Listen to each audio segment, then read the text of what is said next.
Now, there is a massive misconception about community manager role getting your first paid role. And you as a junior entry level, you don't need tons of experience to get a well-paid community manager role. You don't need tons of experience in community management. Now, the reason for this is because there isn't a direct path into this industry. Not yet. There isn't one. Every community manager has gone into this completely different. In fact, most have actually just fallen into it by accident.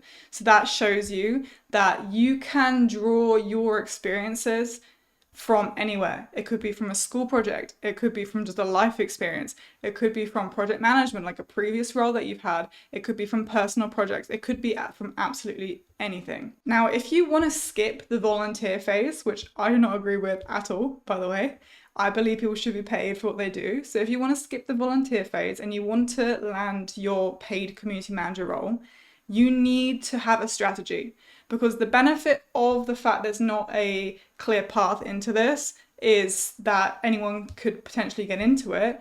But the con of that is that you need a strategy to get into this, because there are others who want to do this too. There's others who are applying. There's competition. So you need a strategy to position yourself and the things that come after that to make sure that you really, really, really give yourself the best chance to get that well-paid community manager role, instead of just volunteering for years and years on end, which I've met people, it doesn't always bring what they want. Now, getting volunteer experience can be helpful, and I wouldn't rule that out, but do that until you feel you have gained the experience that you need if you want to go down that route, but you don't have to do that. You don't have to do any volunteer. So today I'm going to show you the strategy behind getting into a paid role straight away. And if you have some volunteer experience, but like under your belt, that's totally cool too. That's great. So step one. Step one is positioning yourself. Now, this is where most CMs get complete stuck. And I mean most as in ones who are getting into this, but also ones that have been here for a while. It's the same, basically the same thing. Now, as I mentioned before, you need a really, really, really good strategy to get the biggest chance to get picked, for a CM role. And then again, like I said before, that's because there is a lot of competition, especially at the moment. There's people who want to get into this from different backgrounds. Now, because there are different backgrounds, what usually happens is people apply with their resume, apply with their CV, spend ages making one, and they hear nothing back. And because of that, it's very frustrating. We're right at the beginning of this process. Nothing's happening, nothing's moving, putting out lots of applications. It's very tiring. And we just feel like, what are we doing wrong? Like, what are we doing that everyone else seems to understand? So the good news is most people are in the same boat as you. So don't be fooled. A lot of people are having the exact same result as you and having the same thing happen to them. They're getting ghosted all the time when they are applying. And the next good news is you can change this. You can get a much better strategy to hand in your applications and actually get seen and actually get those interviews. Now, how do we do this? We need a very clear positioning strategy as a community manager. We need to take those other experience I mentioned, pro-school projects, life experience, previous roles, and we need to translate them exactly how they want to see them. By they, I mean the person with the job that you want, exactly how they want to see them. If we don't do this, what happens is we don't get seen, we don't get picked, and we want to get picked. So by doing this, we will get much, much more likely to get seen. For example, Jennifer, who's in my program, she's had double the amount of interviews just from fixing this. So we need to perfect that positioning strategy so that our experience aligns perfectly with the hiring manager and the hiring manager actually wants to talk to you. And by the way, that applies not just with resumes, but it applies to LinkedIn, it applies like anywhere that you are visible at all. So step 2 is opportunities. So how you find opportunities. Now, most people, what they do here is they rely completely on job boards, completely on advertised roles, which sounds a bit weird, but hear me out. Especially as a junior CM, what happens is we apply to many roles, you wait 3 weeks, hear nothing, and you feel like you're right at the beginning of the process.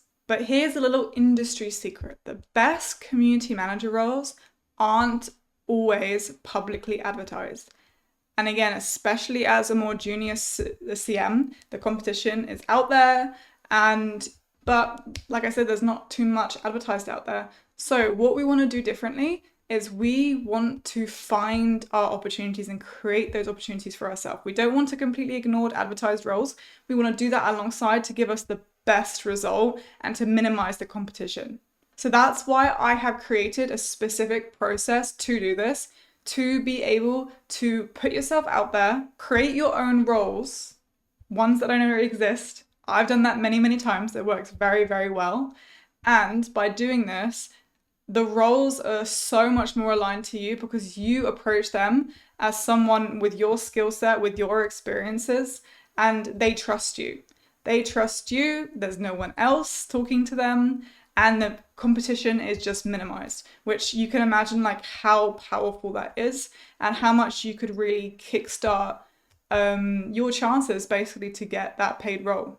You completely bypass the application process. It's a different kind of skill set, which is why we need to make sure that we do that properly in order to get the best chances and the best result. I think the best thing about this, from my own experiences, is you become more in control of your career, and you feel like, basically you can control it.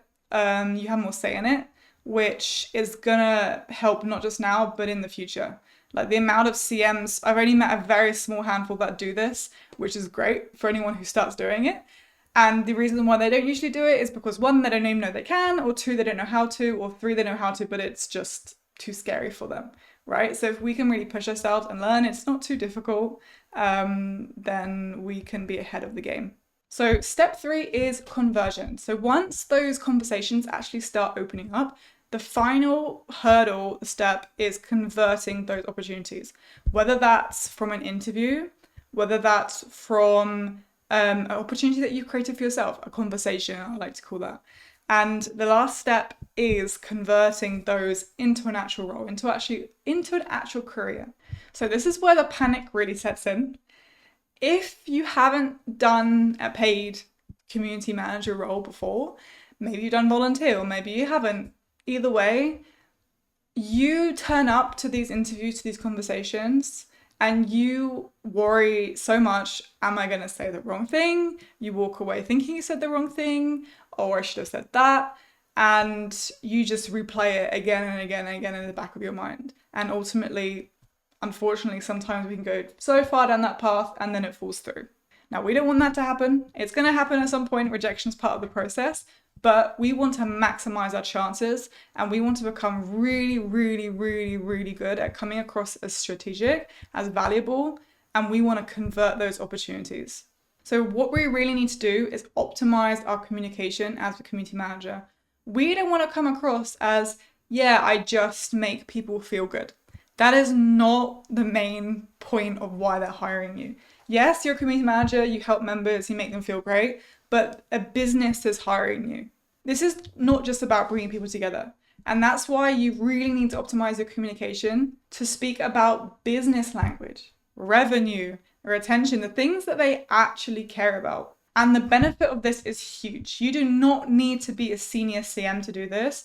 The benefit is massive. As an entry-level CM, you are seen by the hiring manager as someone who's going to deliver value, who is going to be an asset to the team, and who understands community and is ahead of the game. And you leave those on conversation, that interview, knowing that you've done everything you possibly could to basically show them why they should hire you, which of course leads to a much higher likelihood of you actually getting picked. Now, those are the 3 steps, but you might be thinking, what about the skills? So learning the skills of community management is scary. I get it. Like, it's scary going into it, not being 100% sure maybe on your skill set. Or sometimes I've even met community managers who haven't had a paid role that has tons of volunteer experience, who feel pretty scared that they could do this in like a paid environment. And I know either if you have that experience or not, you can totally do it.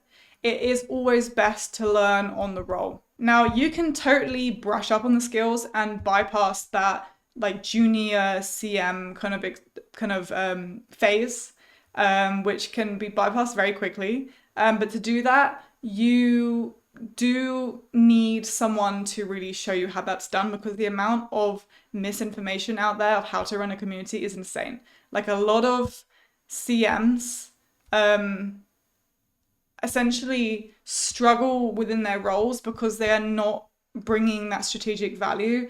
They are helping members, which is absolutely amazing. We don't want to cut that out, but they don't understand, they don't connect to really what the business is looking for. And that basically leads to them losing their role. Now, we don't want that for you. We don't want that for you ever. We want to make sure that you always know what you're doing and how to do it well and what they're looking for, and basically staying very valuable. So that's why I always recommend having a mentor alongside you, before the role, within the role, the whole way, to make sure that you are confident, you're applying to roles in the right way with this right positioning and everything, and you are also confident once you're in the role as well. So breaking into community management doesn't have to mean you always work for free, and it shouldn't. And that is why I have created a free quiz if you want to take that, with more tips that you can find in the description. And that's based on your current situation, and hopefully it helps you get exactly where you want to be. But I'm always open to having a chat, seeing where you are, seeing where you want to go. And so DM me if you want to chat, but I'm really, really fingers crossed that you really get into this, and I know you can do it. It will take some hard work, and it's a lot easier if you have the steps to know what you're doing.